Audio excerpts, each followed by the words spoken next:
Meaning of ice sheet. Ice sheet. Ice sheet. Ice sheet. Ice sheet. An ice sheet refers to a massive layer of ice covering an extensive land area, usually greater than 50,000 square kilometers. These ice sheets are formed over several years as snow accumulates and compresses into ice. Glaciers also contribute to the growth of ice sheets.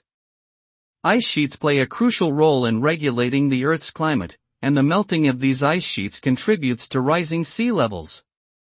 Currently, the two largest ice sheets are found in Antarctica and Greenland, which together hold more than 99% of the world's freshwater ice.